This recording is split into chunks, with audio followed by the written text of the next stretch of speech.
Harga diri dalam menghadapi kemiskinan, sungguh tidak layak disebut.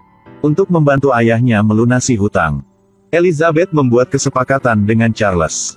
Tidur sama dia 3 malam. Jika bisa hamil, dia akan mendapatkan banyak uang. Malam pertama, dalam pelukan pria asing ini, dia sangat tegang dan takut. Malam kedua, dia jatuh cinta dengan pria ini.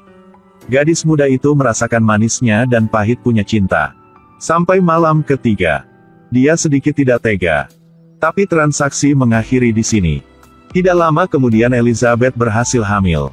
Setelah dia melahirkan seorang putri, bayi yang baru saja lahir udah dibawa pergi. Sejak itu Elizabeth depresi. Dia menyesalinya. 7 tahun ini setiap hari merindukan anak dia. Ada juga bagian emosional yang samar pada saat itu.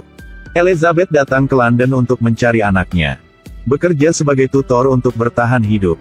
Dia sudah pergi ke banyak keluarga kaya. Hanya keluarga ini ada dikit perbedaan. Karena tidak ada api, ruang tamu yang kosong menjadi lebih dingin. Mendengar pengurus rumah mengatakan ini adalah nona kecil dengan kepribadian yang agak kasar, memaksa ketiga tutor pergi dari sini. Elizabeth sedikit khawatir. Ikuti pelayan untuk melihat Louisa. Baru buka pintu, melihat sebuah ruangan kecil di danau. Nona kecil Louisa ada di sana. Seluruh tubuh ditutupi dengan kebosanan dan kesepian. Gadis kecil mendayung kembali. Katakan hanya satu kata untuk Elizabeth pergi. Untuk anak kecil yang begitu manja, Elizabeth sedikit sakit kepala. Dia berbicara kepada sang induk semang di rumah.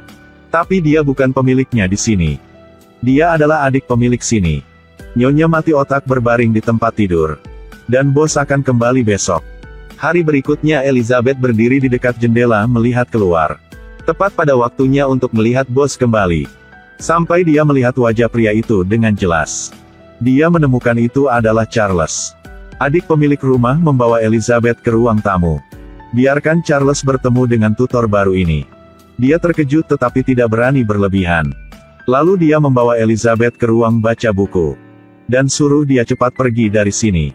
Tapi momen ibu menemukan anak kandungnya. Ada hubungan tak terlihat di antara mereka berdua. Elizabeth mengajukan diri untuk mengembalikan uang itu dan mendapatkan putrinya kembali. Tapi dia tidak ingin menghabiskan sisa hidupnya dalam kesakitan karena dia harus meninggalkan putrinya. Karena sudah menandatangani kontrak, Elizabeth bisa percobaan 1 bulan. Charles tidak berdaya harus setuju untuk dia tinggal di rumahnya. Louisa memandang rendah guru yang malang ini. Saat belajar, tidak memperhatikan. Elizabeth hanya bisa menggunakan tindakan paksa. Kunci anak itu dan dia di satu kamar. Charles tidak suka dengan cara Elizabeth mengajar. Mengkritik dia karena tidak bersikap baik kepada putrinya. Pemanjaan Charles telah merugikan anaknya. Gadis itu tidak peduli dengan siapapun. Tidak peduli siapa dia. Dan tidak tahu harus berbuat apa. Seperti boneka dengan cangkang kosong. Elizabeth tidak mau menyerah. Charles harus berkompromi. Melepaskan hak atas pendidikan anak. Louis terlalu dimanjakan menjadi nakal. Pecahkan barang untuk memprotes.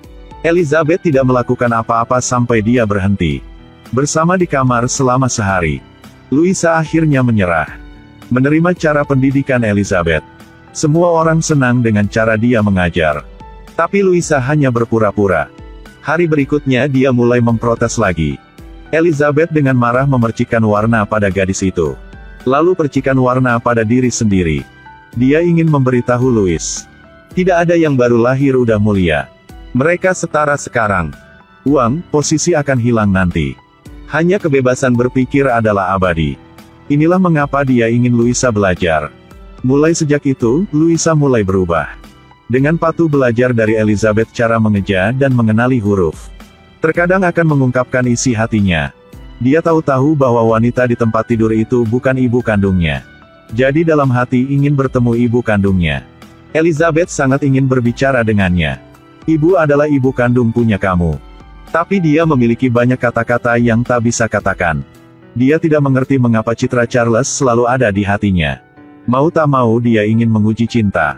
Di sisi lain, dia selalu mengingatkan dirinya untuk setia pada istrinya. Di satu sisi pergi mencari Elizabeth.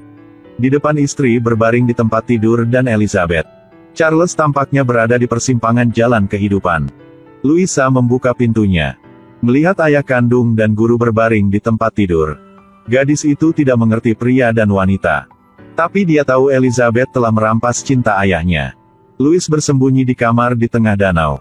Duduk di sana sendirian memikirkan ibunya. Anne Elizabeth dan Charles berdiri di seberang menatap anaknya. Mereka benar-benar ingin putri mereka tahu yang sebenarnya. Tapi Charles masih bertanggung jawab atas keluarganya. Satu malam, Charles duduk di samping tempat tidur punya istri. Dia curhat tentang banyak hal. Dia pikir istri dia berbaring di sini selama 10 tahun, bagaimana rasanya? Jika tidak ada harapan, lalu mengapa mencoba memperpanjang hidup? Dia memutuskan. Padamkan api di kamar dan buka jendela. Biarkan istrinya mati kedinginan dalam cuaca dingin. Keluarga punya Charles sudah hancur. Karir juga menemui jalan buntu. Sekarang dia sangat miskin sehingga dia harus menjual rumahnya. Para pelayan juga pergi. Di samping dia sekarang hanya ada Elizabeth dan Louisa. Sekarang tidak ada masalah lagi. Dapat mencegah mereka untuk bersama. Akhirnya, Elizabeth dan Charles mengatakan yang sebenarnya kepada Louisa. Kesalahan diperbaiki setelah 7 tahun. Akhirnya mereka menjadi satu keluarga kecil 3 orang. Ini adalah film punya Francis, ada judul Firelight. Ceritanya terjadi di musim dingin. Anak laki-laki dari keluarga bangsawan. Dan satu gadis yang malang. Demi takdir, mereka telah bertemu. Hanya 3 malam bersama. Setelah itu, mereka tidak bertemu lagi. Gadis ini demi cinta dan kebahagiaan. Iman dalam hati. Demi anak dan demi diri sendiri. Akhirnya punya cinta sejati. Semua kesedihan seakan hilang. Di satu hari salju putih turun di mana-mana. Mereka bertiga pergi mulai mencari kehidupan baru. Dimulai dengan tragedi dan berakhir dengan pemenuhan.